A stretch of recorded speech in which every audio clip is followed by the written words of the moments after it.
आपका उस क्षेत्र का आमदार, खासदार जो आपके वोट से जीत करके आता है, आपकी बात कहने की हिम्मत रखता है? आपके समाज का हिम्मत करता है? करता है कोई? आपके समाज का, आपके महाराष्ट्र का जो भी आमदार, खासदार चुन करके राज्यसभा, लोकसभा में और विधानसभाओं में है, आपके ऊपर हुए अन्याय अत्याचार की बात कर कोई इन दोनों गठबंधनों को सही टक्कर दे सकता है तो बहुजन समाज पार्टी उसकी नेता।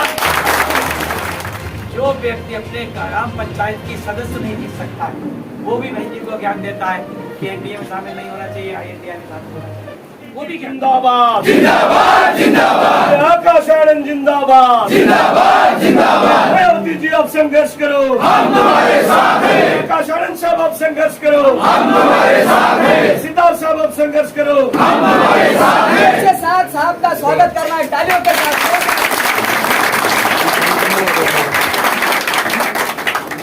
धन्यवाद, बहुत बहुत शुक्रिया आप सब लोगों का इतने बड़े स्वागत के लिए।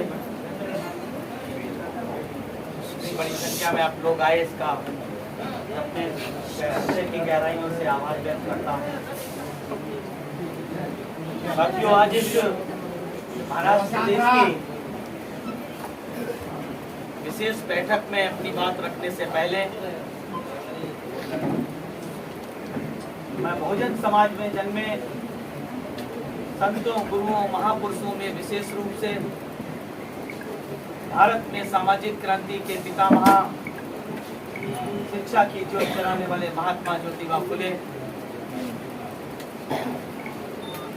दक्षिण भारत में समाज परिवर्तन के आंदोलन को बुलंद करने वाले महात्मा अयंकाली, तंदे पेरियार, श्री नारायण गुरु,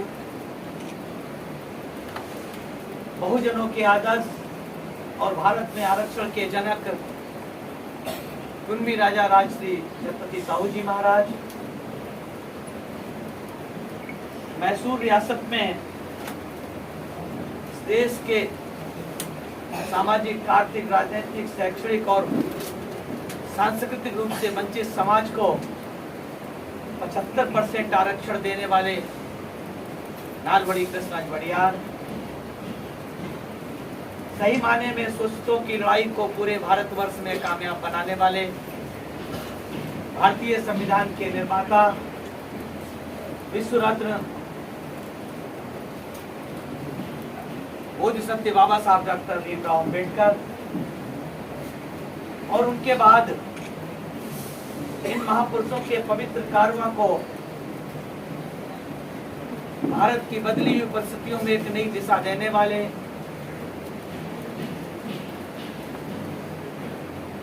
बाबा साहब की विचारधारा को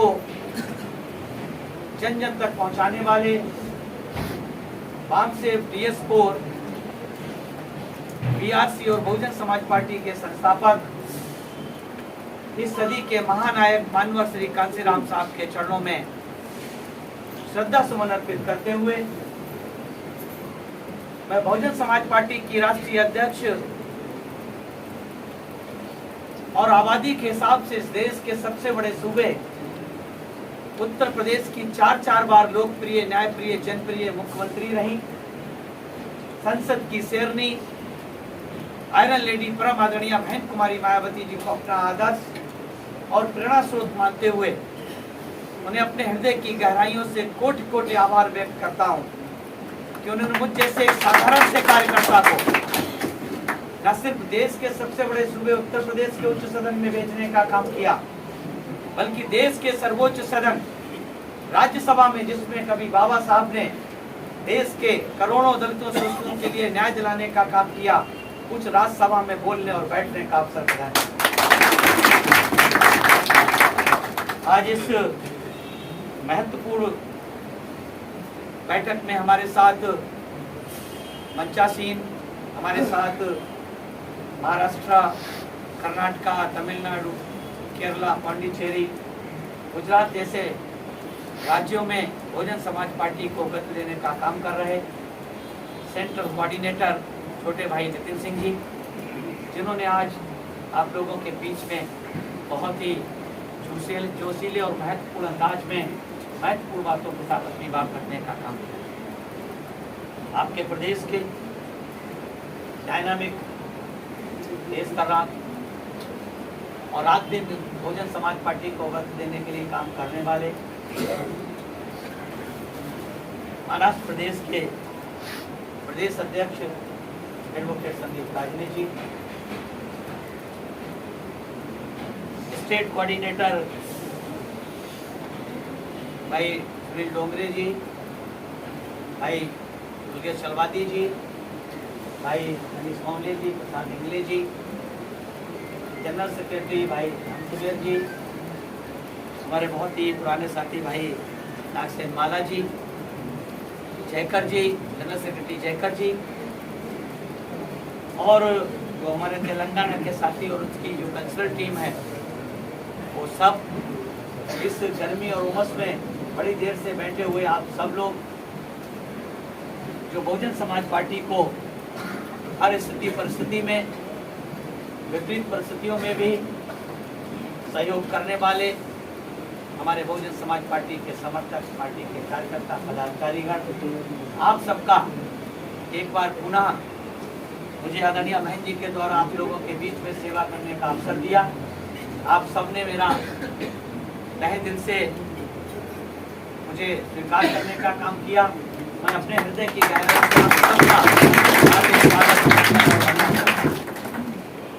और साथियों, जहाँ तक मेरे बारे में कुछ बातें भाई नितिन सिंह जी ने कही, मैं तो सिर्फ इतना ही कहता हूँ कि जिस दिन से चला हूँ मेरी मंजिल पे नजर है, जिस दिन से चला हूँ मेरी मंजिल पे नजर है। और मंजिल साथियों क्या है कि देश में बह रही एक ही बयार, देश में बह रही एक ही बयार, बहन मायावती जी पीएम अब की बात।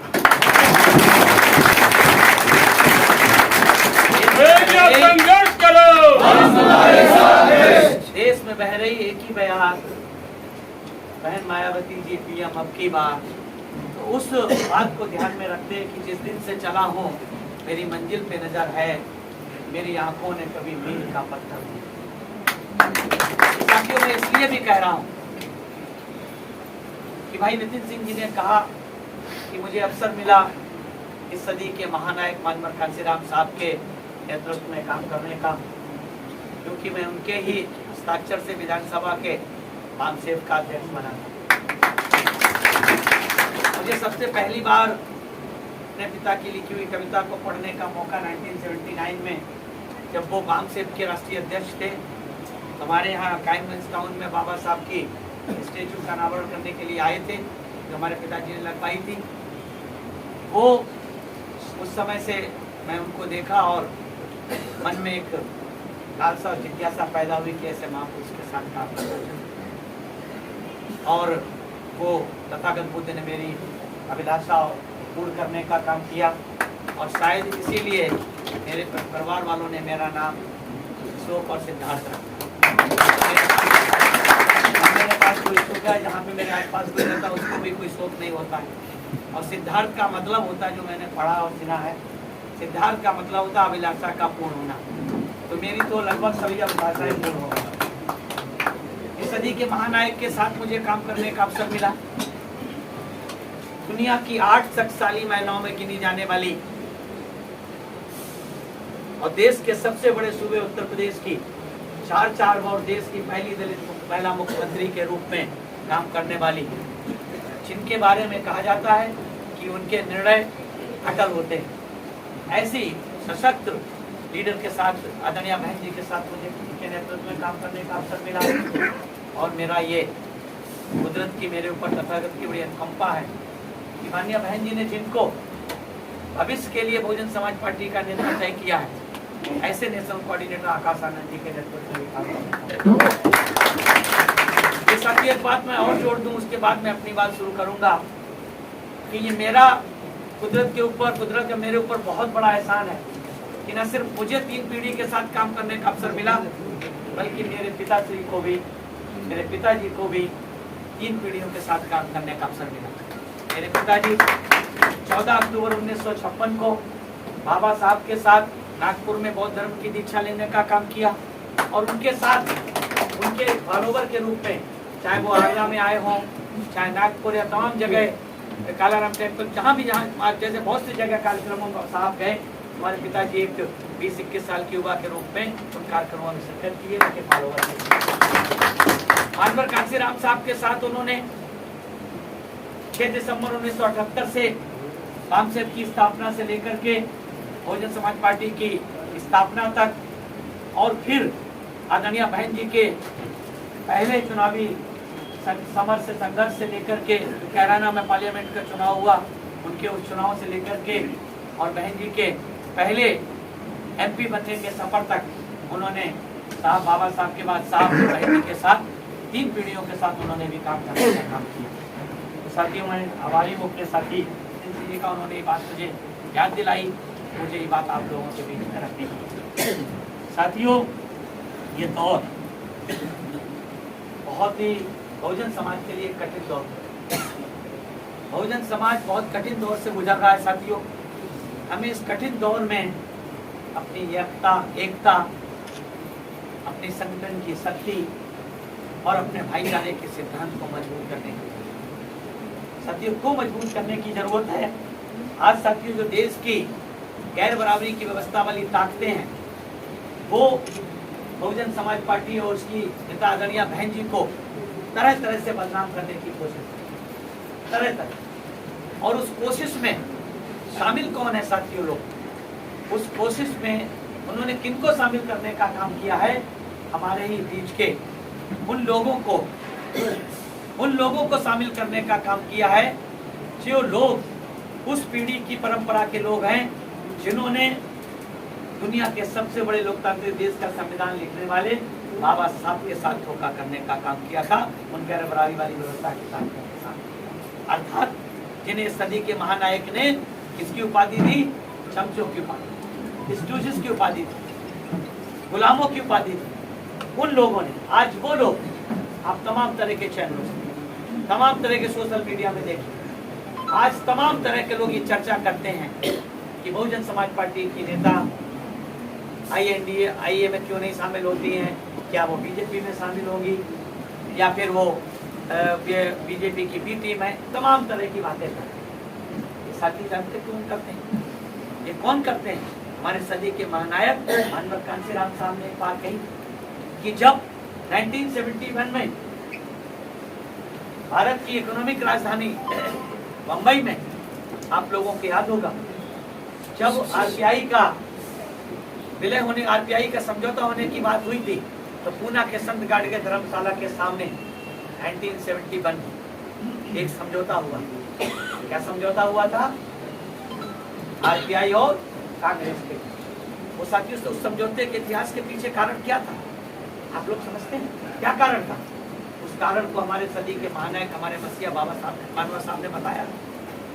बाबा साहब के परिनिर्माण के बाद तमाम लोग जो बाबा साहब के अपने आप को लेफ्टिनेंट मानते थे, कहते थे, और जो कहते थे हमने बाबा साहब के चरणों में काम किया, वो लोग जिन्होंने बाबा साहब की परिकल्पना वाली पार्टी का निर्माण किया, उस पार्टी को वो लोग धीरे धीरे तोड़ते चले, बांटते चले, और 1967 तक आते आते तक वो पार्टी लगभग 4 पार्ट में बटी। मानवर कांसीराम साहब उन लोगों को कहते थे कि भाई पवित्र आंदोलन है, पवित्र मूवमेंट है, आप इसमें क्यों छोड़ के जा रहे हैं?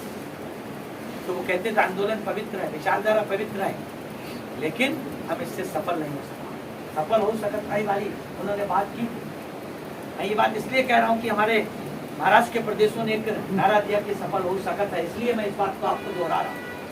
उन लोगों ने उस समय क्यों किया था, और कांग्रेस ने उस समय भंडारे जैसे और तमाम साथी थे जिनके मैं नाम लेकर के दोबारा आप लोगों ने बहुत बार सुने, तमाम साथियों को उन्होंने कांग्रेस में शामिल किया, और फिर कांग्रेस में शामिल करने के बाद 1971 में कांग्रेस ने उनके एक धड़े के साथ समझौता किया, और फिर उन्होंने कांग्रेस में उन RBI के लेनों को लेना बंद कर दिया। क्यों बंद कर दिया साथियों? उन्होंने इसलिए बंद कर दिया कि अगर हमने इसको बंद कर, इनको सबको ले लिया, तो कोई दूसरी लहर खड़ी हो सकती है, कोई दूसरी लहर खड़ी हो सकती है, इसलिए उन्होंने उनको लेना बंद कर दिया।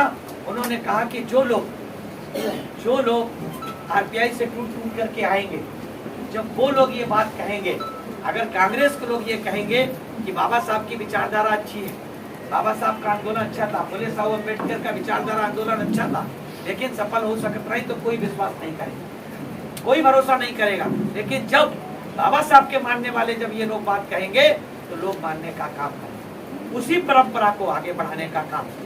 साथियों, वर्तमान में जो आप लोगों को दो लोग दिख रहे होंगे, जो दो चीजें दिख रही होंगी, बीजेपी और कांग्रेस, सही मायने में साथियों वो दोनों एक ही, वो दोनों एक है, एक सिक्के के दो पहलू हैं।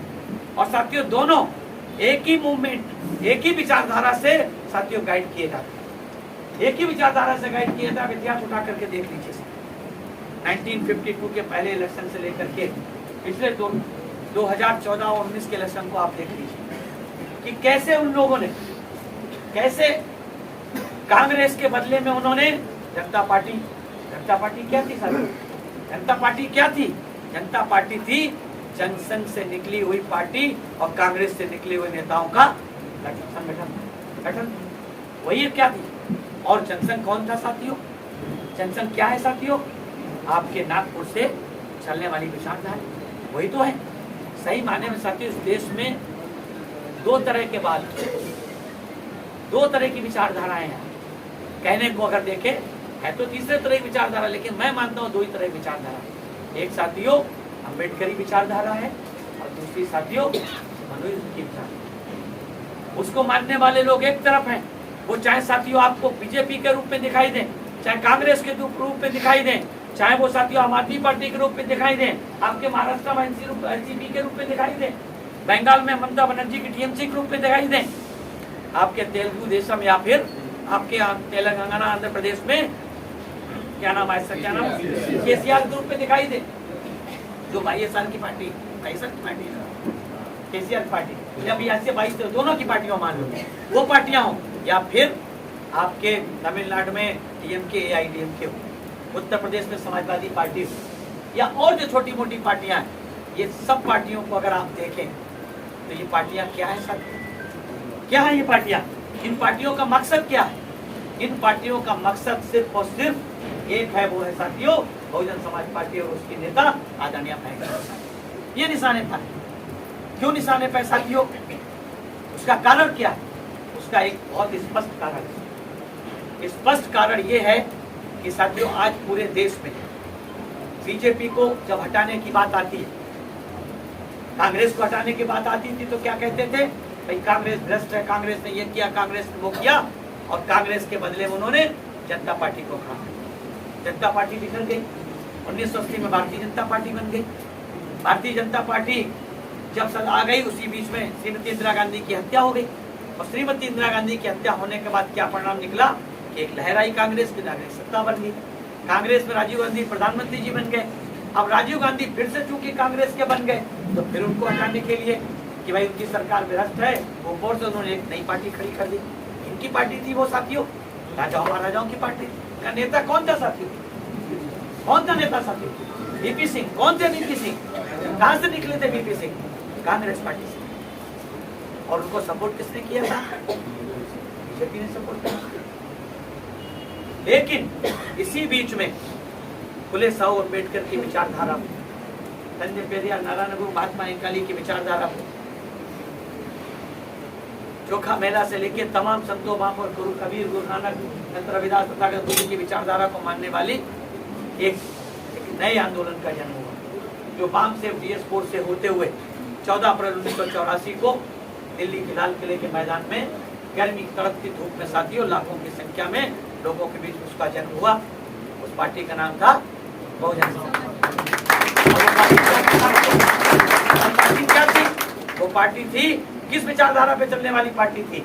इस देश में हजारों की संख्या में पार्टी, सैकड़ों की संख्या में आपके प्रदेश में आरपीआई, सैकड़ों संख्या में अम्बेडकरी विचारधारा की पार्टियां, सैकड़ों संख्या फुले साहू अम्बेडकर को विचार मानने वाली पार्टियां, और सैकड़ों की संख्या में धर्म के नाम पर, बौद्ध धर्म के नाम पर, आरक्षण बचाओ के नाम पर, तमाम तरह के या फिर मूल निवासी के नाम पर तमाम तरह की पार्टियां हैं। मैं साथियों आप लोगों से जानना चाहता हूँ, आप धर्म के नाम पर पार्टी बना करके, आप जात के नाम पर पार्टी बना करके, शूद्र के नाम पर पार्टी बना करके, आप मूल निवासी के नाम पर पार्टी बना करके, या फिर किसी उसके नाम पर बना करके पार्टी को क्या सफल बना सकते? अगर बना सकते तो हमारे मसीहा बाबा साहब जो दुनिया के मानव पिता हैं, जिन्हें ज्ञान का प्रतीक कहते हैं, जिनके बारे में कहते हैं कि अगर दुनिया में कोई हिमाच्छादित पर्वत है तो हिमालय। दुनिया में हिमाच्छादित पर्वत बहुत से हैं, लेकिन हिमाच्छादित हिमालय जैसा दूसरा पर्वत नहीं। वैसे ही दुनिया में विद्वान तो बहुत हुए, लेकिन बाबा साहब डॉक्टर अम्बेडकर के जैसा दुनिया में कोई दूसरा विद्वान नहीं। जब विद्वान ने ये बात कही थी कि हम इंडिपेंडेंट लेबर पार्टी हमने बनाई, शेड्यूल कास्ट फेडरेशन बनाई, जब उन्होंने देखा कि शेड्यूल कास्ट फेडरेशन से हम केवल एक जात विशेष या कुछ लोगों तक सीमित रह करके कर सकते हैं, तो उन्होंने ब्रॉड बेस्ड होने के लिए क्या किया साथियों? आरपीआई की परिकल्पना की, रिपब्लिकन पार्टी ऑफ इंडिया की परिकल्पना की।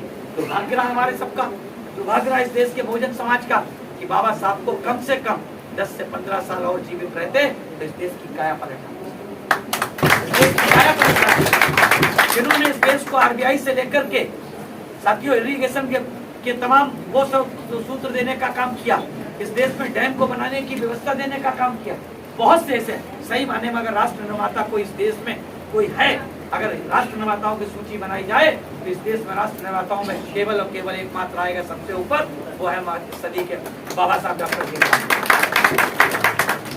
बहुजनों की मसीहा, इस देश के मसीहा, दुनिया में ज्ञान के प्रतीक कहे जाने वाले बाबा साहब, जब वो इस बात को समझ सकते थे, अगर वो नहीं समझे होते तो हमें क्यों उन्होंने आरपीआई दी? अगर आरपीआई के लोगों ने समझा होता, आरपीआई को बनाने वाले लोगों ने समझा होता, आरपीआई बाबा साहब को मानने वाले लोगों ने अगर ये समझा होता, तो साथियों बीएसपी को बनाने की जरूरत नहीं पड़ती। साथियों नहीं पड़ती। बीएसपी को बनाने की कब जरूरत पड़ी कि आरपीआई को चलाने वाले, आरपीआई को मानने वाले लोगों ने आरपीआई बाबा साहब की जन्मभूमि, बाबा साहब की कर्मभूमि महाराष्ट्र में आरपीआई बाबा साहब के आंदोलन को दफन कर रखा। तब माननीय कांशीराम साहब ने उन साहु फुले साहु अम्बेडकर की विचारधारा को लेकर के बाबा साहब के सपनों का भारत बनाने के लिए 14 अप्रैल 1984 को लाल किले के खुले मैदान में शांति के रूप में उन्होंने इस नारे के साथ बहुजन समाज पार्टी की स्थापना। क्यों उन्होंने बहुजन समाज इसका नाम दिया? क्यों नहीं उन्होंने मूल निवासी नाम दे दिया? क्यों नहीं उन्होंने शूद्र समाज नाम दे दिया? क्यों नहीं उन्होंने दलित मोर्चा नाम दे दिया? क्यों नहीं उन्होंने दलित पार्टी डीएसएस का नाम दे दिया? क्यों नहीं दिया? क्यों उन्होंने बहुजन समाज पार्टी इसका नाम दिया? क्यों दिया? क्या कारण था? सिर्फ इसलिए कि ये वो पार्टी है। क्यों उन्होंने बहुजन समाज नाम दिया? कि ये वो पार्टी है जो इस देश के 100 में से 85% की नुमाइंदगी करने वाली पार्टी है। 100 में से 85% लोगों की नुमाइंदगी करने वाली पार्टी है, इसलिए इस पार्टी का नाम उन्होंने बहुजन समाज पार्टी रखा। लोगों ने उनसे पूछा, मीडिया ने पूछा, आपने बहुजन समाज पार्टी और हाथी चुनाव निशान, नीला झंडा, हाथी निशान क्यों रखने का काम किया? उन्होंने कहा अगर ये पूछना है तो बाबा साहब से पूछो, महाराष्ट्र के लोगों से पूछो, वो ज्ञानी ध्यानी लोग हैं, वो ज्ञान ध्यान बहुत लगाते हैं, उनसे पूछो। हम तो सिर्फ इतना जानते हैं, बाबा साहब ने नीला झंडा और हाथी निशान रखने का काम किया था, इसलिए हमने जो बाबा साहब के अनुयायियों ने जो अपने आप को बाबा साहब का लेफ्टिनेंट कहते थे, उन्होंने जिस बाबा साहब के हाथी को छोड़ दिया जो शिवालिक की पहाड़ियों में और जंगलों में घूम रहा था, उसको पकड़ के ला करके हमने नॉर्थ इंडिया में अपने कब्जे में शिवालिक की पहाड़ियों से, वो साथियों नीलगिरी की पहाड़ियों से उस हाथी को साथियों पूरे देश का साथी बनाने का काम, उस हाथी को पूरे देश का साथी बनाने का काम किया। कैसे बनाने का काम किया? किस नारे के साथ किया? कि अब भोजन की बारी है 21वीं सदी की। जो भोजन की बात करेगा बहुजन समाज को जोड़ने के लिए उन्होंने क्या कहा? पिछड़ों की समस्या देश की समस्या, मंडल आयोग लागू करो वरना साथियों 14 अप्रैल 1984 को ये नारे लगाए। ये साथियों कोई सोचता 1980 में मंडल कमीशन की रिपोर्ट आई, 1980 मंडल कमीशन की रिपोर्ट आई। साथियों किसी पॉलिटिकल पार्टी ने क्या मंडल कमीशन की रिपोर्ट को लागू करने की बात की हो? कोई भी अखबार लाके दिखा दे उस समय का, कोई भी न्यूज लाके दे, किसी भी नेता का बयान लाके दिखा दे, मैं साथियों उसकी गुलामी लिखते। इस देश में पहली बार किसी नेता ने या किसी कहना चाहिए कि ऑर्गेनाइजर ने किसी संगठनकर्ता ने अगर पहली बार मंडल कमीशन के पक्ष में बात रखने का काम किया तो वो साथियों सदी के महानायक मानवर से इसी के बाद 80 में रिपोर्ट आई और साथियों हमारा 1978 में बाम से बन चुका, सबको पता है, हमसे बेहतर आप लोग जानते हैं, बार बार कहने के। 81 में मानवर कांशीराम साहब ने DS4 बनाई और बाम से वो DS4 के बैनर तले मानवर कांशीराम साहब ने एक नारा देने का काम किया। क्या नारा दिया? पिछड़ों की समस्या, देश की समस्या, मंडल आयोग लागू करो वरना कुर्सी खाली करो। उन्होंने पूरे विंटर सेशन वोट क्लब पे धरना दिया। किसके लिए दिया साथियों? क्या दलितों के लिए दिया? मूल निवासियों के लिए दिया? अछूतों के लिए दिया? शूद्रों के लिए दिया? नहीं साथियों, उन्होंने जो परिकल्पना की, जो मानवर कांशीराम साहब ने परिकल्पना की थी कि जिस परिकल्पना जिसको भारत की संपूर्ण बहुजन समाज को, जो भारत में सामाजिक क्रांति के पिता महात्मा ज्योतिबा फुले ने पूरी भारत की जनसंख्या को 2 पार्ट में बांटने का काम किया था। किसमें? एक अल्पसंख्यक समाज, एक बहुसंख्यक समाज। अल्पसंख्यक समाज कौन था साथियों? सेठ जी, लट्ठ जी, भट्ट जी। और बहुसंख्यक कौन थे? संपूर्ण बहुजन समाज, जिसमें SC, ST, OBC और रिलीजियस माइनॉरिटी के लोग। इसमें दलित पिछड़ों के साथ साथ कौन से वो लोग जो अपने मान सम्मान के खातिर, काय के खातिर? अपने मान सम्मान के खातिर, जिन्होंने हिंदू धर्म को त्याग करने का काम करके, कोई मुस्लिम हुआ, कोई सिख हुआ, कोई बुद्धिस्ट हुआ, कोई ईसाई, उन रिलीजियस माइनॉरिटी के लोगों को उन 85 में उन्होंने गिनने का काम किया और उनके लिए उन्होंने ये नारा लगाने का काम किया, उनके लिए लड़ाई लड़ने का काम किया। साथियों SC ST को तो बाबा साहब ने 1935 के एक्ट में ही 1932 के, आपको अच्छी तरीके से याद है, बाबा साहब ने राउंड टेबल कॉन्फ्रेंस में अपनी सिंह धारणा करके SC ST के लिए तो अधिकार लेकर के आई गए। SC ST तो उस समय अछूत अटचेबल कहलाते थे, उनके लिए अधिकार तो ले आए थे, उन्हें उनके लिए लड़ाई लड़ने की जरूरत नहीं थी। उनको तो भारत के संविधान में, केंद्र सरकार में 15% SC को, 7.5% ST को रिजर्वेशन तो मिल ही रहा था। रही बात स्टेट की, तो स्टेट उनकी आबादी के हिसाब से उनको मिल रहा था। जैसे उत्तर प्रदेश में 18%, आपके महाराष्ट्र में शायद 18% या फिर 15%, 16%, जो भी जैसे कहीं कहीं आबादी 37% है, तो 37%। कुल मिलाकर के SC ST को तो आरक्षण, रिजर्वेशन, शिक्षा और सरकारी नौकरियों में बाबा साहब ने पहले भारतीय संविधान में गवर्नमेंट ऑफ इंडिया एक्ट में 1935 में देने का काम कर दिया। उनकी लड़ाई लड़ने की जरूरत थी नहीं। उनके तो IAS, IPS, doctor, engineer, scientist, professor सभी कुछ बनने शुरू हो गए।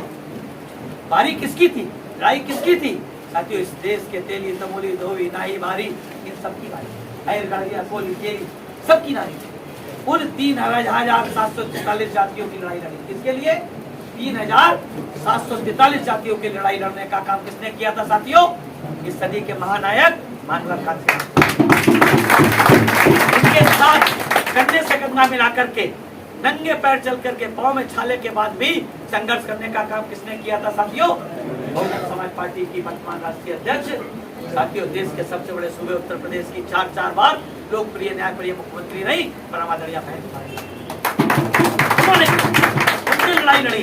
और साथियों जब मंडल आयोग की रिपोर्ट की लागू करने की बात नहीं आई, और जब पहली बार 14 अप्रैल 1984 को बात बनी, पार्टी बनी, और जब ये नारे लाल किले से गूंजे, तो साथियों उस समय कोई नहीं सोचता, कोई नहीं मानता, कोई नहीं जानता था कि ये नारे जो आज लाल किले की इस खूब चढ़ती धूप में लगाने का काम किया गया है, ये नारे कभी हकीकत में बदले। लेकिन साथियों मानवर कांशीराम साहब को अपने ऊपर, अपनी मेहनत, अपने संघर्ष, अपने संगठन क्षमता पे उन्हें भरोसा था। उन्हें इस बात का भरोसा था, वो जानते थे बात कठिन जरूर है, जो जात और उपजात में बटा हुआ बहुजन समाज जो अल्पजन बना हुआ है, उसको साथियों इकट्ठा करने के लिए संपूर्ण समर्पण की जरूरत है, कठिन मेहनत की जरूरत है, अथक संघर्ष की जरूरत है।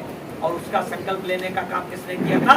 मानवर कांशीराम साहब, उनकी परम शिष्या आदरणीय बहन कुमारी मायावती जी और तमाम उन साथियों ने जो मानवर कांशीराम साहब ने, बाबा मानवर कांशीराम साहब को अपना नेता मानने का काम किया। साथियों वो उस समय न देश के, दुनिया की, विदेश की मीडिया मानती थी, न देश का कोई पॉलिटिकल पार्टी मानती थी कि ये क्या है, कल की पार्टी ये क्या कर पाएगी, क्योंकि उस समय पार्टी के नाम पर केवल कांग्रेस पार्टी हुआ करती, और उस कांग्रेस पार्टी में इस देश का बहुजन समाज ज्यादातर किसके साथ था? कांग्रेस पार्टी के साथ था। तो उन्हें अपने ऊपर बहुत गरूर था, घमंड। और साथियों इतिहास का याद रखने की जरूरत इस बात को, इतिहास उठा करके देखिए 14 अप्रैल 1984 के बाद जो भी इलेक्शन हुए, कांग्रेस साथियों जो ऐसे जा रही थी उसका ऐसे जाना शुरू और बीएसपी का ऐसे जाना शुरू। पहले चुनाव बीएसपी के पार्टी बनने के बाद पहले आम चुनाव लोकसभा के साथियों श्रीमती इंदिरा गांधी जी हत्या के बाद हुए 1984 और ये दिसंबर 85 के जनवरी में हुए। और साथियों आपको याद हो पहले ही साल पहले ही चुनाव में कितने 7-8 महीने की बहुजन समाज पार्टी कितने दिनों की पार्टी थी? 7-8 महीने। और 84 और 85 तक आरपीआई कितने दिनों की पार्टी हो गई होगी साथियों? मैं बार बार क्यों आरपीआई का नाम ले रहा, हो सकता किसी साथियों बुरा लग रहा हो, लेकिन मैं इसको एक्सप्लेन करूंगा मैं क्यों ले रहा हूँ। कितने सालों की पार्टी होगी उस समय? कब बनी थी पार्टी? 3 अक्टूबर 1957 में। कहाँ बनी थी? आपके नागपुर। और साथियों 1957 से लेकर के और 1955 तक 85 तक कितने हो गए? कितने साल हो गए? और 8 महीने की पार्टी। और जब चुनाव हुए तो साथियों मालूम आपको बीएसपी अकेले उत्तर प्रदेश से 10 लाख से ज्यादा वोट पाई और देश में सबसे ज्यादा वोट कैराना सीट से बहुजन समाज पार्टी की उस समय की जनरल सेक्रेटरी थी आदरणीय महेंद्र कुमारी मायावती जी 44,445 वोट पा करके भारत में सबसे ज्यादा बीएसपी के वोट लेने वालों। दूसरे नंबर पे बहुजन समाज पार्टी के राष्ट्रीय अध्यक्ष छत्तीसगढ़, वर्तमान छत्तीसगढ़ समय मध्य प्रदेश की जांजगीर लोकसभा से चुनाव लड़े, तीसरे नंबर पे रहे, 36,000 से ज्यादा वोट पाए। और साथियों जितनी आरपीआई थी वो सब मिलाकर के भी बीएसपी से आधा वोट भी ज्यादा नहीं पा पाई। आज साथियों कितने साल हो गए आरपीआई को? किसी प्रदेश में आरपीआई कोई किसी भी प्रदेश में आरपीआई का अपनी सोशल स्टेट रिकॉग्निशन है? किसी प्रदेश में उसका अपना कोई चुनाव निशान है? किसी भी आरपीआई का हो तो बताइए सर। लेकिन वो किसके साथ ही इशारे में चलने का काम करते हैं? ये बात साथियों मुझे इतनी क्यों बतानी पड़ी? जो मैं अपनी बात कह रहा कि आज वो उस समय के आरपीआई के लोग जो बाबा साहब के उस आंदोलन को दफन करके अपने और अपने परिवार के स्वार्थ के खातिर उन कांग्रेसियों के चरणों में गिर करके साथियों अपने लाभ देखने लगे थे, उसी तरह के लोग आज साथियों देश के तमाम बुद्धिजीवी, दलित समाज के भी और खासतौर से साथियों शेर दलित समाज के उन दलित समाज के बुद्धिजीवी मुझे शर्म आती जो ये बात कहते हैं कि बीएसपी को आईएनटीआई में शामिल हो जाना चाहिए। वो भूल जाते हैं कोई प्रोफेसर बन गया है, एक साथी दिल्ली के प्रोफेसर है, बहुत बकर बकर करते हैं, आप लोग नाम जानते हैं, मुझे नाम चलो। और एक दूसरे ओबीसी के प्रोफेसर हैं, वो किसी भी अपने ओबीसी के समाज के 10 आदमी इकट्ठा नहीं करते हैं और पूरे देश में बहुत ऐसी समाज के लोगों को ज्ञान बांटते घूम रहे हैं। वो ज्ञान बांटते हैं, यूट्यूब पे भी ज्ञान बांटते हैं, लक्ष्मण यादव बड़ा ज्ञान बांटते हैं, तमाम तरह का ज्ञान बांटते हैं। कहते हैं जीत के मायने और भी कुछ है, हार के मायने भी कुछ और है। आज उन्होंने कल परसों जब वो बाई इलेक्शन का चुनाव उस पर उन्होंने, मैं उनसे पूछना चाहता हूँ कि हैसियत है अपने पिछले समाज के 100 आदमी इकट्ठा कर दें, वो 100 आदमी अपनी जात के इकट्ठा करके दिखा दें, उस दिन मैं मान जाऊँ क्यों। और वो अपने आप क्या कहते हैं, मैं प्रोफेसर, मैं दिल्ली यूनिवर्सिटी का प्रोफेसर हूँ। साथियों मैं असलियत उनकी बता दूँ, वो दिल्ली यूनिवर्सिटी के कॉलेज में एडहॉक पे असिस्टेंट प्रोफेसर, जो अपने आप को प्रोफेसर। ऐसी तमाम साथियों जो ये ज्ञान देने का काम करते हैं, वो ये भूल जाते हैं कि वो कहते हैं आईएनडीआई में शामिल हो जाओ। आईएनडीआई क्या है साथियों? क्या है आईएनडीआई क्या है? एनडीए क्या है साथियों? दो सिक्के, दोनों एक सिक्के के दो पहलू। ये दूर से आपको दो दिख रहे हैं, ये जो सांप कहते थे ना, एक नागनाथ है एक सांपनाथ है, तो ये एक नागनाथ एक सांपनाथ के साथ साथ उनका एक सपोला और तैयार हो गया, एक सपोला और तैयार हो गया, उससे भी हमें सतर्क रहना चाहिए। वो साथियों क्या कहते हैं, वो भूल जाते हैं कि जब इस देश में एलपीजी को लाने वाला कौन था? एलपीजी गैस नहीं, एलपीजी गैस नहीं समझना, एलपीजी गैस लाया हूँ। एलपीजी का मतलब समझते? Liberalisation, privatisation, globalisation. यानी कि उदारीकरण के नाम पर, निजीकरण के नाम पर, भूमंडीकरण के नाम पर किसने साथियों सबसे ज्यादा एससी एसटी और ओबीसी के आरक्षण में चोट करने का काम किया? किसने किया? कौन किसकी सरकार थी उस समय? नरसिम्हा राव की सरकार, नरसिम्हा राव जी की सरकार, उनकी सरकार से हुआ। फिर उस उदारीकरण, उस जो कहते हैं क्या, वो उदारीकरण को किसने बढ़ाने का काम किया? मनमोहन सिंह जी ने आगे बढ़ाने का काम नहीं किया, नहीं किया। उससे किसका नुकसान हुआ? प्राइवेटाइजेशन के लिए बहन जी ने कितनी चिट्ठियां लिखी है? ऐसे मुख्यमंत्री उत्तर प्रदेश कितनी चिट्ठियां लिखी? आप बहन जी क्या वो वैल्यू पढ़ लीजिए, उसमें सारी सब चिट्ठियों का बाकायदा फोटो। कितनी चिट्ठियां लिखी कि भाई अगर आप प्राइवेट करना चाहते हैं तो प्राइवेट सेक्टर में रिजर्वेशन करने का काम करें। ये वही कांग्रेस, ये वही कांग्रेस है, ये वही समाजवादी पार्टी। कौन सी? जिसने वो एनडीए की एक पार्ट कौन है? समाजवादी पार्टी।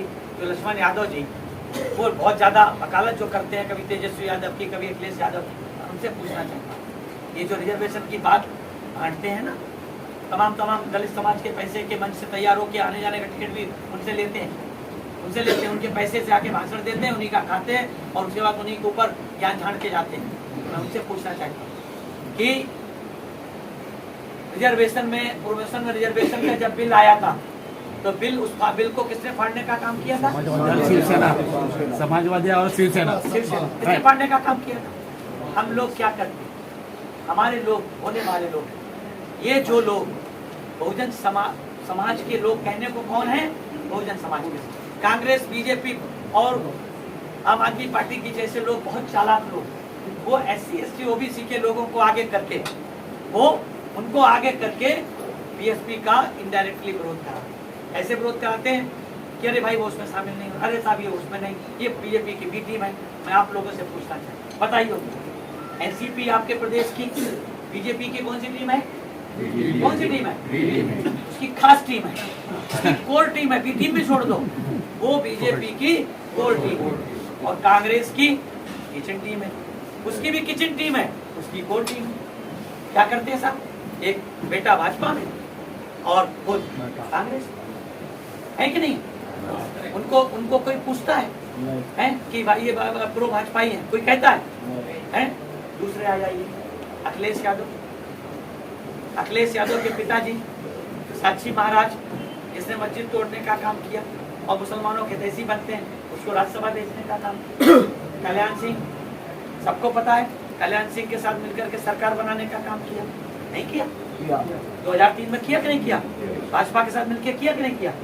अगर बीएसपी ने खुलेआम कह करके मानवर साहब के उस फार्मूले को अपनाने का काम किया, कौन सा फार्मूला? कौन सा फार्मूला? मानवर कांसीराम साहब ने कहा था कि मैं अपॉर्चुनिस्ट हूँ, मैं मौका परस्त हूँ, मैं अवसरवादी हूँ, मैं अवसर की तलाश में रहता हूँ, अवसर नहीं मिलते हैं तो अवसर पैदा करने का काम करता हूँ। पैदा करने का काम क्यों करता हूँ? मैं अवसर पैदा इसलिए करने का काम करता हूँ क्यों मुझे इस देश के बहुजन समाज को, इस देश का हुक्मरान मुझे इस देश में सम्राट अशोक के सपने का भारत बनाना है। इसलिए मैं आदरणीय बहन जी और साहब ने खुलेआम भारतीय जनता पार्टी के साथ मिलकर के सरकार चलाई और उनके साथ मिलकर के सरकार चलाई और बनाई, खुलेआम चलाई। लेकिन किस शर्तों पे चलाई? अपनी शर्तों पे चलाने का काम। और हमारी शर्तें पूरी नहीं हुई तो उस कुर्सी को लात मारने का काम एक बार दो बार नहीं, तीन बार बहुजन समाज पार्टी आदरणीय बहन जी ने भारतीय जनता पार्टी के साथ मिली सरकार को अपने विचारों से, अपनी विचारधारा से समझौता न करने की शर्त पे लात मारने का काम किया। 2004 का चुनाव आप याद कर लीजिए। 2002 में हमारी सरकार चल रही थी बीजेपी के साथ मिलकर के।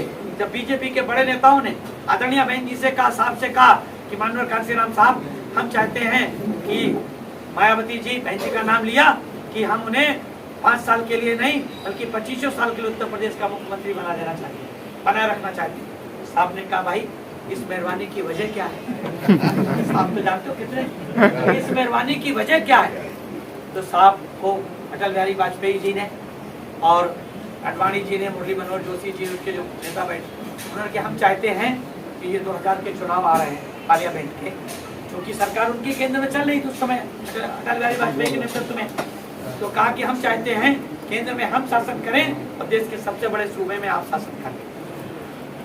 मानवर साहब ने कहा कि भाई देखो, पोस्ट पोल अलायंस एक दूसरी बात, चुनाव के बाद का अलायंस एक दूसरी बात है। हम अपने बहुजन समाज के हित में पोस्ट पोल अलायंस किसी के साथ कर सकते हैं, लेकिन प्री पोल अलायंस हमारी विचारधारा के खिलाफ है। हम भारतीय जनता पार्टी की विचारधारा के साथ प्री पोल अलायंस नहीं कर सकते। हम प्री पोल अलायंस नहीं कर सकते हैं। तो उन्होंने, बहन जी भी थी, धमकी भरे लहजे में कहा कि भाई हम आपकी सरकार गिरा देंगे। बहन जी खड़ी हुई और कहा कि तुम सरकार क्या गिरा दोगे, हम अपनी तुम्हारी सरकार से इस्तीफा देंगे। उन्होंने कहा कि हम सरकार तुम्हारे विरोधी की मुलायम सिंह की सरकार बना देंगे। बहन जी ने कहा कि तुम मुलायम सिंह की सरकार कल बनाते हो, आज बना दो। बहन जी साहब यहाँ उठ करके चलते। वो चाहते थे कि उत्तर प्रदेश की 80 सीटों में से 20 सीटों में बीएसपी लड़े और 60 वो बीजेपी लड़े और देश के तमाम राज्यों में बीजेपी को समर्थन करने का काम करे और बीएसपी जो फुले साहू अम्बेडकर के मूवमेंट को उस आरपीआई की तरह एक सीट पे दे करके उसको सत्यानाश कर दे। लेकिन मानवर साहब इस सदी के महानायक, दूरदर्शी थे, वो दृष्टा थे, वो दार्शनिक नहीं थे, वो दृष्टा थे। दार्शनिक वह होता है जो केवल सोचता है और दृष्टा वह होता है जो दूर की देखता है। मानवर साहब दूर की देखते थे, इसलिए मानवर साहब ने प्री पोल अलायंस करने से मना कर दिया और उन्होंने मुलायम सिंह की सरकार बनाई। तो कोई कहता है कि मुलायम सिंह ने, कोई मुसलमान कहता है कि मुलायम सिंह ने बीजेपी के साथ सरकार मिलकर के बनाई? एक बार नहीं, दो बार नहीं, कह के बात मिला नहीं कहता। लेकिन ये कौन कहता है? साथियों, इस देश की गैर बराबरी की व्यवस्था में विश्वास करने वाले लोग और उनके द्वारा संचालित मीडिया प्रचारित है। तो क्यों प्रचारित करती है? उसको साथियों भय है, उसको भय है, उसको डर है कि इस देश में बीजेपी और कांग्रेस का कोई कभी भी विकल्प बन सकता है तो केवल और केवल बहुजन समाज पार्टी। अभी साथियों मैं नहीं कहता, ये मैं नहीं कह रहा हूँ, ये बहुजन समाज पार्टी की स्थापना के समय कांग्रेस के उस समय बड़े नेता ने कहा था, जब बहुजन समाज पार्टी 14 अप्रैल 1984 को बनी थी तो क्या कहा था? The birth of BSP will be threat to the national politics in India. ये कहा था कि आने वाले समय में जो ये नया राजनीतिक दल बना है, ये आने वाले समय में देश की राजनीति को बड़ा प्रभावित करने वाली है, क्योंकि इस देश के बहुजन समाज, उन्होंने तो हरिजन शब्द का इस्तेमाल किया था। उन्होंने कहा था इस देश के दलितों ने अपनी स्वतंत्र आवाज इस नई पार्टी के बैनर तले पाने का काम किया। इसलिए साथियों, ये भारतीय जनता पार्टी के लोग, कांग्रेस पार्टी के लोग परपजली विधानसभा के चुनाव आए हो चाहे कांग्रेस के चुनाव आते हो, ये परपजली क्या करते हैं साथियों? बहुजन समाज के उन चमचों के माध्यम से जो साथियों देश के प्रदेश प्रदेश में घूमते हैं, कभी किसी बहाने घूमते हैं, कभी किसी बहाने घूमते हैं, कभी इसके दरबार में माथा टेकते हैं, कभी उसके दरबार में माथा टेकते हैं, आंसू बहाने का काम करते हैं। अब हम ऐसे चमचे हैं साथियों, ऐसे चमचे भी हैं जो दूसरों के दरों पे जाके एक दो सीटों के लिए साथियों 521 में एक सीट लेकर के इधर कांग्रेस ने साथियों, कांग्रेस के साथ आरपीआई ने साथियों अपनी पार्टी को गिरवी रखने का काम किया। ऐसे ही एक चमचा साथियों हम सब लोग जानते हैं कि वो जो अपने आप को बाबा साहब मानवर साहब का बारिश बताने का काम करते हैं, उसके अनुयायी, वो साथियों 2 सीटों के लिए आंसू बहाने का काम कर रहा था। इसके साथ उसके सामने आंसू बहाने का काम कर रहा था जो आदमी हमारी नेता के पैर पड़ता था, जो आदमी हमारी नेता के पैर पड़ता था, वो उसके सामने आंसू बहाता, कहते हमारे बड़े भाई हैं, हमें 1 सीट दे देते, 2 सीट दे देते, नहीं भी देते कम से कम हमसे समझौता तो कर लेते। तो साथियों ऐसे चमचे चाहे साथियों बुद्धिजीवी चमचे हो, चाहे पॉलिटिकल समझे हो, चाहे साथियों विभिन्न पार्टी हो, ऐसे चमचे केवल उत्तर प्रदेश में नहीं, केवल मध्य प्रदेश में नहीं, केवल छत्तीसगढ़ में नहीं, केवल राजस्थान में नहीं, केवल महाराष्ट्र में नहीं, केवल बिहार में नहीं, केवल बंगाल में नहीं, उड़ीसा में नहीं, हरियाणा में नहीं, पंजाब में नहीं, उत्तराखंड में नहीं, कश्मीर में नहीं, हिमाचल में नहीं, पूरे देश, गुजरात, सब प्रदेशों में ऐसे चमचे जो साथियों कोई बाबा साहब के नाम पे पार्टी बना करके, कोई दलित मूल निवासी के नाम पे बना करके, कभी किसी के नाम पे अपनी पार्टियां बना करके केवल और केवल बहुजन समाज पार्टी को कमजोर करने के लिए से वो काम करते हैं। साथियों हमें सतर्क रहना चाहिए, हमें होशियार रहना चाहिए। क्यों? क्योंकि साथियों अच्छी तरीके से आप लोगों को ये बात समझ लेनी चाहिए। बहन जी ने जो बयान दिया कि हम ना एनडीए के साथ ना INDI के साथ, क्यों नहीं है? ये दोनों एक छतरी का थैली के चट्टे बच्चे, ये दोनों कौन है? एक ही सिक्के के 2 पहलू हैं। हमारे लिए साथियों ये दोनों एक ही तरह के, हमें इन दोनों से अलग अपनी बात है। साथियों देश में किसी की ताकत है, किसी राजनीतिक पार्टी की ताकत है जो या बीजेपी के साथ या फिर कांग्रेस के साथ गठबंधन में किसी की ताकत है अकेले खड़े होने। साथियों, हमें तो गौरवान्वित होना चाहिए कि बाबा साहब की शिक्षा,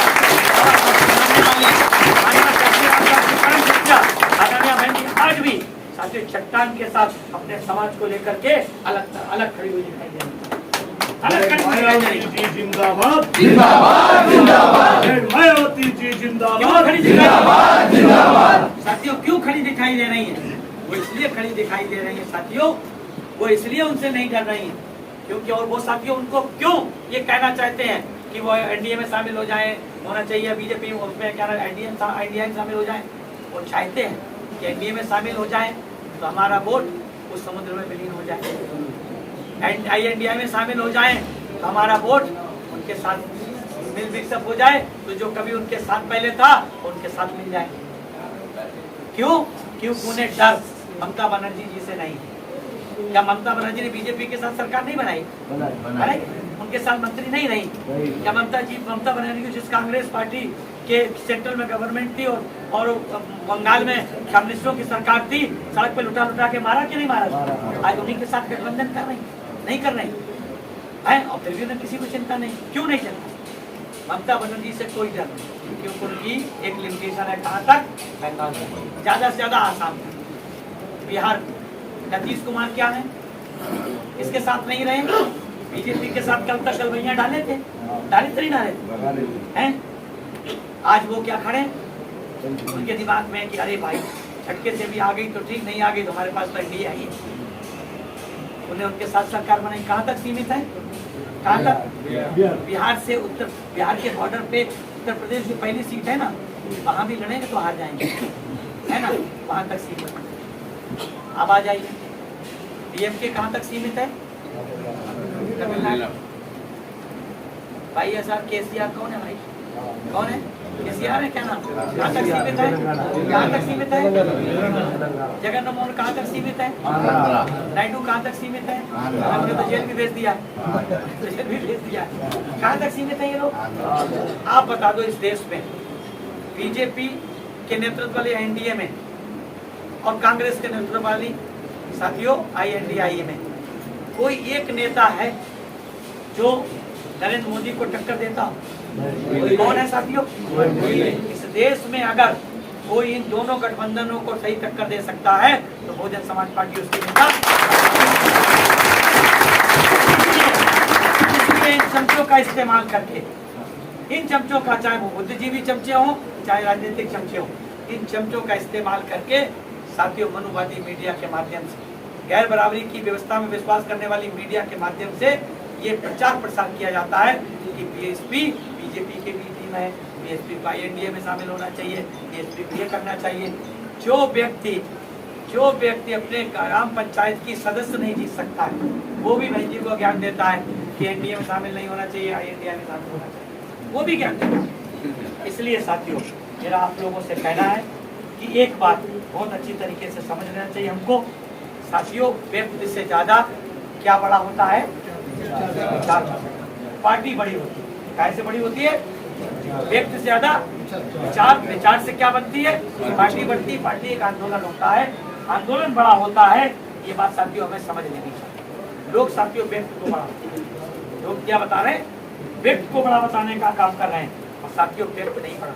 मैं आपको उदाहरण के भाषा साथियों, सामान्य तमाम लोग साथियों एमएलए एमपी बनते हैं, उन्हें जो लोग चुनते हैं वो लोग चुन करके जब लोकसभा में या विधानसभा में जाते हैं, उदाहरण के तौर पे जो रिजर्व सीटों पे चुन करके जाते हैं, जो लोकसभा में 131 चुन करके जाते हैं, देश के तमाम प्रदेशों की विधानसभा में जो एमएलए आपके आमदार चुन करके जाते हैं, खासदार चुन करके जाते हैं, वो वहां जाकर के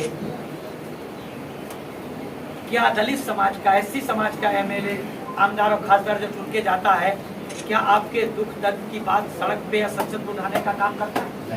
आपके ऊपर किसी भी अपर कास्ट के द्वारा, किसी भी मनुवादी के द्वारा आपकी बहन बेटी की इज्जत आबरू को लेने का काम करता है? आपके एससी एसटी ओबीसी के किसी के ऊपर अन्याय अत्याचार करता है? क्या आपका उस क्षेत्र का आमदार खासदार जो आपके वोट से जीत करके आता है, आपकी बात कहने की हिम्मत रखता है? आपके समाज का है तब भी करता है? करता है कोई? आपके समाज का, आपके महाराष्ट्र का जो भी आमदार खासदार चुन करके लोकसभा में और विधानसभाओं में है, आपके ऊपर हुए अन्याय अत्याचारों कितनी बात करते हैं? क्यों नहीं करते साथियों? क्यों नहीं करते हैं? क्योंकि वो खुद बड़े नहीं है। वो एमएलए एमपी तो बन गए, लेकिन उनकी औकात नहीं है कि वो अपनी बात रख पाए, यानी कि व्यक्ति बड़ा नहीं है। वो क्यों नहीं बोल पाते हैं? क्योंकि वो किसके इशारे पे चलते हैं? अपनी पार्टी की विचारधारा चलते चलते। वहीं पर एक ब्राह्मण, एक क्षत्रिय, एक वैश्य, एक ओबीसी का आमदार बनता है, खासदार बनता है, लोकसभा में जाता है, विधानसभा में जाता है, और उसकी विधानसभा में या उसके प्रदेश में अगर SC ST पे एक अपर कास्ट का, उसकी कास्ट का व्यक्ति एट्रोसिटी अन्याय अत्याचार करता है, वो क्या काम करता है? फिर बीएसपी का आमदार खासदार क्या करता है? सड़क से लेके संसद तक जमीन आसमान एक कर देता है। क्यों कर देता है? क्योंकि उन्होंने साहब अम्बेडकर विचारधारा में काम किया। तो इसलिए साथियों, हमें करना क्या है? व्यक्ति से ज्यादा साथियों बड़ी होती है पार्टी। हमें पार्टी के साथ जुड़ना है साथियों। मैं कभी नहीं कहता हूँ कि आप मेरे साथ जुड़िए, मैं कहता हूँ आप बहुजन समाज पार्टी के साथ जुड़िए। आदरणीय बहन हमारी बहन के साथ जुड़िए साथियों। क्यों जुड़िए? क्योंकि साथियों हमें एक बात ध्यान रखनी चाहिए, हमारे जो युवा नेतृत्व है, हमारा युवा लीडरशिप है, उनको आज देश साथी युवाओं से भरा पड़ा, आज देश युवाओं से भरा पड़ा। तमाम हमारे युवा साथियां दिखाई दे रहे हैं।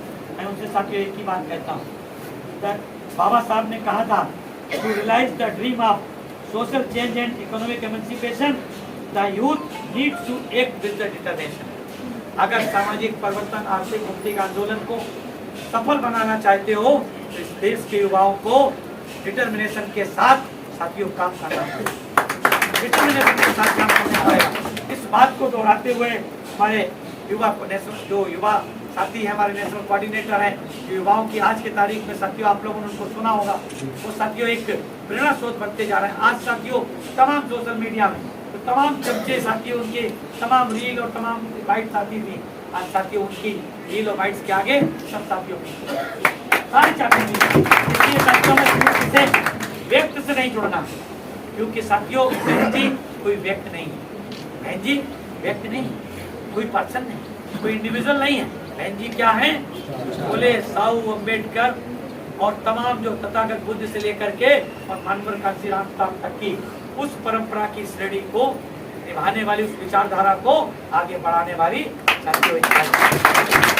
विचारधारा, जिस विचारधारा को तथागत बुद्ध से लेकर के कबीर, गुरु नानक, रविदास, चोखा मेला जैसे तमाम संतों, महात्मा ज्योतिबा फुले से लेकर के तमाम संतों महापुरुषों ने जिस विचारधारा को आगे बढ़ाते हुए, जिस विचारधारा को बाबा साहब ने भारत के संविधान में बराबर के वोट का अधिकार दिया, एक व्यक्ति एक वोट के एक मूल्य का, उस विचारधारा को आगे बढ़ाने का काम करने वाली लीडर का नाम, नेता का नाम, कार्यकर्ता मान लो, क्या नाम है?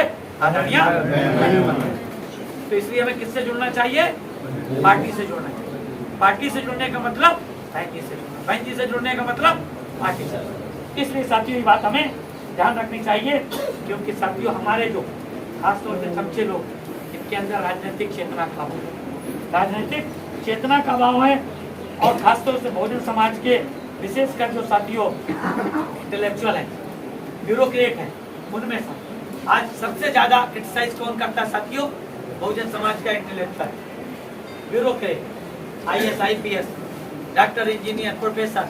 अरे बहन जी को ऐसा करना चाहिए, अरे बहन जी को वैसा करना चाहिए। भूल जाते हैं इस देश के सबसे बड़े सूबे उत्तर प्रदेश में जब बहन जी मुख्यमंत्री थी तो दलित समाज के, चाहे वो महाराष्ट्र का IPS हो, चाहे महाराष्ट्र का IAS हो, चाहे वो कर्नाटक का हो, तमिलनाडु को, तेलंगाना को, आंध्रा का हो, तमाम साथियों तेलंगाना से लेकर के महाराष्ट्र, कर्नाटक और तमिलनाडु, केरला तक के तमाम IAS IPS को बहन जी ने साथियों डिस्ट्रिक्ट कलेक्टर से लेकर के SSP और तमाम IG DIG बनाने का काम किया। आज साथियों कितने हैं?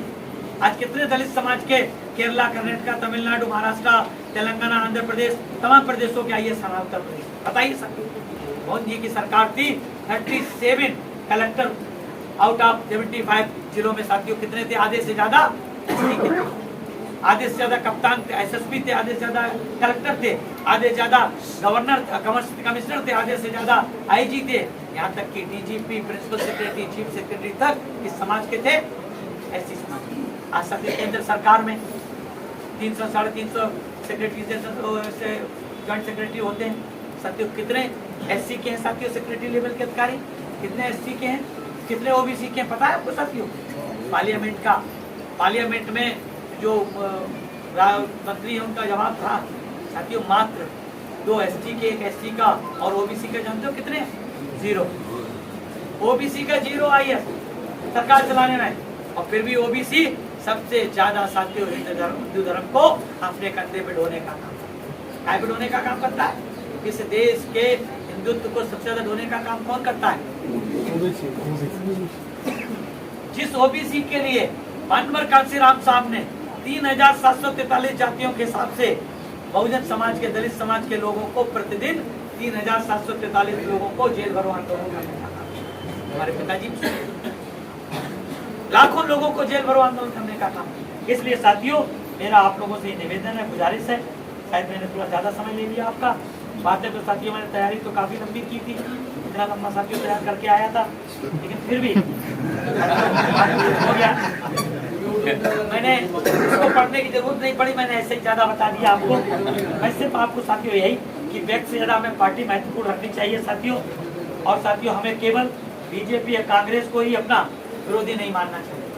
हमें बीजेपी और कांग्रेस को ही अपना विरोधी नहीं मानना चाहिए, बल्कि साथियों एनसीपी, टीएमसी, आरजेडी, आम आदमी पार्टी, जेडीएस, एसपी, डीएमके, आईडीएमके और आरपीआई को भी अपना विरोधी। अगर इसको हम नहीं माने, क्योंकि साथियों ये बीजेपी और कांग्रेस ये हमारा वोट कम नुकसान करती है, और ज्यादा हमारा वोट का नुकसान कौन करते हैं? ये पार्टियां। एनसीपी किसका नुकसान? वंचित आघाड़ी को एक ही बात होगी, उसी में आ गई। वो साथियों का क्या लेना देना? जिनकी पार्टी रिकॉग्नाइज नहीं है उनको गुलबर्गा क्या नाम है, औरंगाबाद में दूसरा चुनाव निशान मिलता है, और पता भंडारा में दूसरा मिलता है, यहाँ पे दूसरा मिलता है, चौथा मिलता है। क्या उनका कहें साथी, क्या कहें? कितने साल हो गए एक आरपीआई अपना चुनाव निशान एक नहीं कर पाई, और उस पार्टी से टक्कर लेते हैं जिस पार्टी ने अपने पैदा होने के कुछ सालों के अंदर ही अपनी पार्टी को देश के सबसे बड़े सूबे उत्तर प्रदेश में, पंजाब में, मध्य प्रदेश में, हरियाणा को क्या नाम, जम्मू कश्मीर में रजिस्टर्ड करा करके देश की आज तीसरी बड़ी पार्टी, देश की तीसरी बड़ी पार्टी। 84 में पार्टी बनी, और साथियों 94 में नेशनल पार्टी बनी, राष्ट्रीय पार्टी। 94 आरपीआई 1957 में बनी, और साथियों मुझे लगता है कि 2057 में भी शायद वो किसी पार्टी रजिस्टर्ड हो पाए नहीं हो पाएगी, जैसे हालात हो पाएगी साथियों, इसलिए नहीं हो पाएगी साथियों। आज आपको संविधान बदलने के नाम पर, आरक्षण को खत्म करने के नाम पर साथियों वर्ग ला करके ये लोग बीजेपी और कांग्रेस में बांटे थे। काय में बांटे थे ना? बीजेपी और कांग्रेस। काय के नाम पर? आरक्षण के नाम पर, रिजर्वेशन खत्म होने के नाम पर। रिजर्वेशन को खतरा है, आरक्षण को खतरा है, संविधान को खतरा है।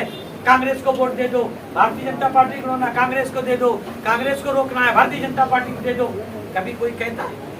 कांग्रेस के भारतीय जनता पार्टी कहती है हमें कांग्रेस मुक्त भारत बनाना है, कांग्रेस कहती है हमें भारतीय जनता पार्टी आरएसएस सांप्रदायिक हिंसा मुक्त भारत बनाना है। क्या ये दोनों पार्टी कभी ये कहती हैं हमें जातिवाद मुक्त भारत बनाना है? कहती कभी? ये कभी कहती है? ये कहते हैं कि 1 नेशन 1 टैक्स, एक भारत श्रेष्ठ भारत, ये कहते हैं कि 1 नेशन 1 इलेक्शन। आज तक कांग्रेस ने, बीजेपी ने कभी ये कहा कि 1 नेशन 1 इलेक्शन, 1 एजुकेशन? आज तक कहा नहीं। आप लोग मेरा यूट्यूब पे देख लीजिए, पार्लियामेंट में मैंने पूछा था, पहली बार इस देश में भारतीय जनता पार्टी और कांग्रेस के लोगों से पूछने का काम किया था आदरणीय बहन जी के दिशा निर्देश पे, कि अगर हम एक भारत श्रेष्ठ भारत की बात करते हैं, 1 नेशन 1 टैक्स की बात करते हैं, हम 1 नेशन 1 इलेक्शन की बात करते हैं, मैं माननीय प्रधानमंत्री जी से, मैं माननीय गृह मंत्री जी से, मैं माननीय शिक्षा मंत्री, तमाम जो यहाँ पर लोग बैठे हैं सत्ता पक्ष के लोग, मैं ट्रेजरी बेंच के लोगों से पूछना चाहता हूँ, क्या इस देश में 1 नेशन 1 एजुकेशन की जरूरत है कि नहीं? है कि नहीं साथियों? हाँ साथियों, बेटा बिरला के कॉलेज में, टाटा के कॉलेज में, कौन है वो, एक और बहुत बड़े स्कूल माफिया वाले, नहीं स्कूल माफिया वाले कौन है, क्या गोयनका वाले, गोयनका जैसे इन तमाम स्कूल माफियाओं के स्कूल में, या तमाम जो आप प्राइवेट स्कूल देखते हैं इनमें लाखों की फीस है, लाखों की फीस, आपके बच्चे नहीं पढ़ पाए, आपका बच्चा टाट पट्टी के स्कूल में पढ़ेगा, वो कैसे इनसे बराबरी करें, इसकी ये बात नहीं करेंगे। ये वन नेशन वन एजुकेशन की बात नहीं करेंगे, ये वन नेशन वन नेशन की बात करेंगे। क्यों करेंगे? ताकि केवल 2 पार्टी सिस्टम बचे, ये छोटी मोटी पार्टियां साथियों विलीन हो जाए। ये कहें बीजेपी को रोकना है, कांग्रेस को वोट दो, कांग्रेस भाई भ्रष्टाचारी है, कांग्रेस को रोकना है, बीजेपी को वोट दो, ये नहीं कहेंगे। देश की तीसरी बड़ी पार्टी इस सदी के जो सबसे ज्यादा मानवतावादी विचारधारा पे चलने वाली पार्टी है, बोले साहब अम्बेडकर की विचारधारा, बुद्धा बसवन्ना और तमाम संत गुरु रविदास के विचारों पे चलने वाली पार्टी है बहुजन समाज पार्टी को साथियों वोट देने का। हमारे लोग आजादी से लेके आज तक क्या करते रहे हैं? कांग्रेस को बदले में बीजेपी को, बीजेपी के बदले में कांग्रेस को चुनते आए हैं। एक बार साथियों हमें इन बीजेपी और कांग्रेस की से बच करके इन एनसीपी और जैसे पार्टियों से भी साथियों बचना है, आरपीआई से भी बचना है। हमें केवल साथियों अम्बेडकरी विचारधारा के आंदोलन को एक नई दिशा देने वाले, एक नई विचारधारा, नए इतिहास को, भारत के संविधान को बचाने के लिए लड़ने का काम इस देश में किसने किया? जब भारतीय जनता पार्टी के नेतृत्व वाली सरकार, अटल बिहारी वाजपेयी सरकार थी, इन्होंने संविधान समीक्षा आयोग बनाया था। जब हमारे महामहिम राष्ट्रपति जी केरला वाले केरलायन जी थे, उन्होंने पूछा भी था सरकार से कि भाई आखिर सरकार संविधान के किसान की समीक्षा करना चाहती है। तब इस देश में कांग्रेस ने संविधान बचाओ की बात की थी, है? समाजवादी पार्टी ने संविधान बचाओ की बात की थी, है? जो आज छाती संविधान लगा करके घूम रहे हैं, सब छाती में लगा के घूम रहे, नहीं घूम रहे, संविधान बचाओ, संविधान बचाओ। कहाँ गए थे ये? उस समय किसने कहा था? उस समय केवल और केवल बहुजन समाज पार्टी, उसकी नेता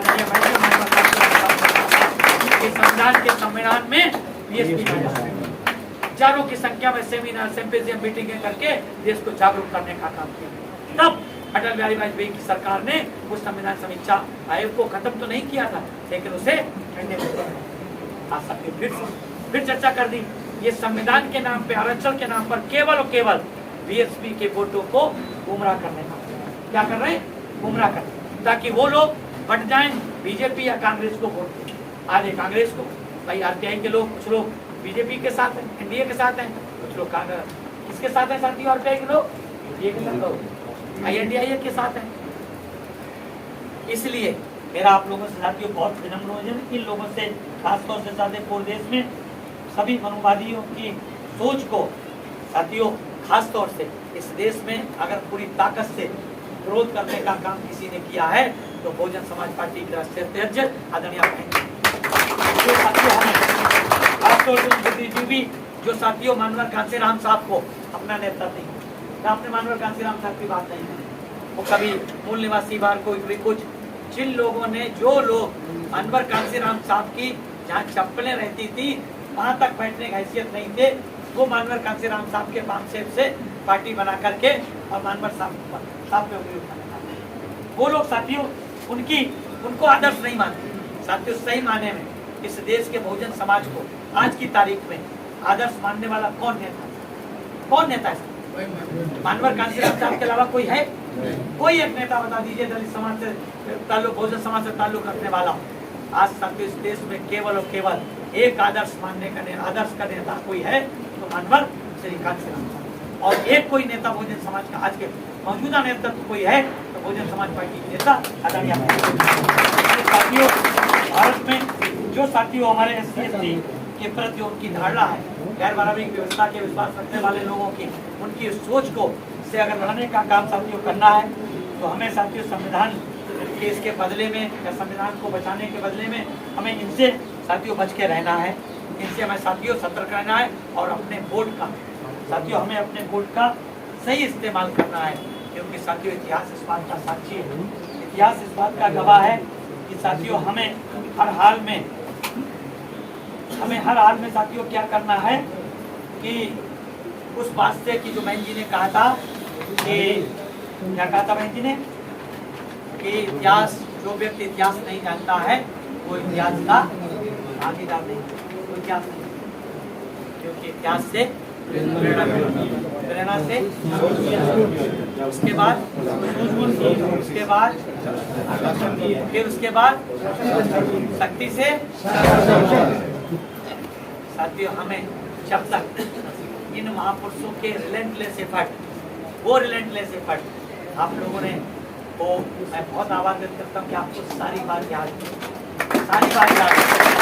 तो, और ये क्या चीज है साथियों, जो 108 वर्ष लंबा संघर्ष फुले से लेकर के बाबा साहब तक और उसके बाद का संघर्ष मानवर कांसीराम से लेकर वर्तमान तहजीब तक का जो अथक संघर्ष है, उस अथक संघर्ष से हमें प्रेरणा लेने की जरूरत है साथियों।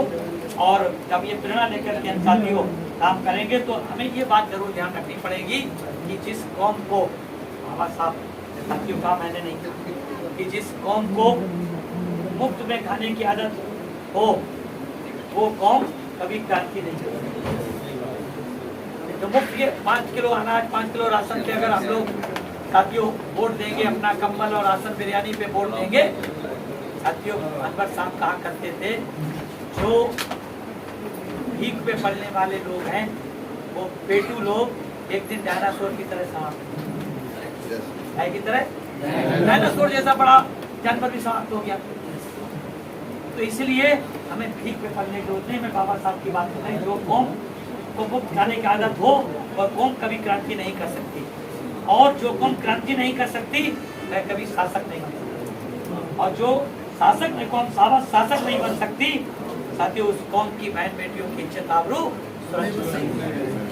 अगर हमें अपनी बहन बेटियों की इज्जत आबरू सुरक्षित रखना है तो हमें साथियों मुफ्त की फ्रीबीज कहते हैं, मुफ्त की रेवड़ियों से बच करके बाबा साहब ने हमें जो भारत के संविधान में साथियों बराबर के वोट का अधिकार दिया है, एक व्यक्ति एक वोट के एक मूल्य का सिद्धांत, हमें साथियों उसको ध्यान में रखते हुए, उस ताकत को ध्यान में रखते हुए हमें क्या करना पड़ेगा, हमें अपने वोट को इन खुले 100 अम्बेडकर विचारधारा में चलने वाली पार्टी बहुजन समाज पार्टी के प्रत्याशी को वोट देना पड़ेगा। बहुजन समाज पार्टी के प्रत्याशी को वोट देने का मतलब बहुजन समाज पार्टी के प्रत्याशी को जिताना और हराना नहीं। ये बात ध्यान रखिएगा साथियों, कि बहुजन समाज पार्टी के प्रत्याशी को वोट देने का मतलब केवल बहुजन समाज पार्टी को जिताना और हराना नहीं, बल्कि बहुजन समाज पार्टी के प्रत्याशी को वोट देने का मतलब अपने मसीहा बाबा साहब डॉक्टर भीमराव अंबेडकर की उस विचार को सही साबित करना है कि जिस दिन हमारे लोग वोट की कीमत को समझेंगे उस दिन उस देश के हुक्मरान समाज। अगर हमें अपने मसीहा को सच्चा साबित करना है तो हमें अपने वोट को लूटने और बिकने से रोकना चाहिए। लेकिन इस कार्य में साथियों निश्चित रूप से कठिनाइयां आई, परेशानियां आई, जगह जगह साथियों आपके ऊपर अन्याय अत्याचार होंगे। तो साथियों इन 2 लाइनों के साथ मैं अपनी बात समाप्त करूंगा कि सफर में धूप तो होगी, सफर में धूप तो होगी, जो चल सको तो चलो, सफर में धूप तो होगी, जो चल सको तो चलो, सभी हैं भीड़ में लेकिन निकल सको, तुम भी निकल सको तो चलो, निकल सको। भीड़ के साथियों बहुत मानवर साहब के ऊपर आलोचना करने वालों की भीड़ है, बहन जी की आलोचना करने वालों की भीड़ है, वो लोग भी आलोचना करते हैं। वो लोग साथियों जो बाबा साहब को जिन्होंने साथियों आलोचना की हो, जिन्होंने बाबा साहब को धोखा दिया हो, जिन्होंने बाबा साहब की आलोचना की हो, जिन्होंने सदीक मानायक साहब की आलोचना की हो, जो बहन जी की जिन्होंने देश के सबसे बड़े सूबे उत्तर प्रदेश में बहुजन समाज के लोगों को स्वाभिमान सम्मान से जीने की ताकत दी हो, न सिर्फ उत्तर प्रदेश के लोगों को बल्कि देश के तमाम बहुजन समाज के लोगों को ताकत देने का काम किया। आप लोग याद करिए, जब बहन जी की उत्तर प्रदेश में सरकार होती थी तो देश का ऐसा कोई प्रदेश नहीं होता था जहाँ का बहुजन समाज अपने आप को गौरवान्वित महसूस करते थे। आप लोग नहीं करते थे साथियों, इसलिए उनके ऊपर भी लोग जो आरोप प्रत्यारोप करने का काम करते हैं, उन लोगों को साथियों, उन लोगों को खास तौर से उन लोगों को सबक सिखाने का मतलब है। इसलिए उन लोगों की भीड़ से, उन चमचों की भीड़ से निकलने के लिए साथियों ये कहा गया है कि अगर सभी हैं भीड़ में लेकिन तुम भी निकल सको तो चलो। ये साथियों ये कारवां है। अनवर साहब ने कहा था कि चले थे जानवे मंजिल मगर लोग आते गए कारवां बनता गया। हम लोग अनवर साहब की बात को मिलाते हुए साथियों बढ़ते चलें। निश्चित रूप से साथियों आज साथियों सैकड़ों की संख्या में, कल हजारों की संख्या में होंगे। और जब आज ये साथियों हमारे माननीय आकाश आनंद जी का कारवां साथियों जो महाराष्ट्र में आएगा तो साथियों दसियों हजार की संख्या में होंगे। और जब लाखों की संख्या में होंगे। इन्हीं शब्दों के साथ मैं आप लोगों को अपने हृदय की गहराइयों से आभार व्यक्त करता हूँ कि आप लोगों ने मेरी बात को इतने ध्यानपूर्वक, इतने गौर से सुनने का काम किया। आप सबका बहुत बहुत आभार, आप लोगों का बहुत बहुत शुक्रिया। जय भीम, जय भारत। बहुजन विचारधारा को बढ़ाने के लिए हमारे चैनल को सब्सक्राइब करें, लाइक करें।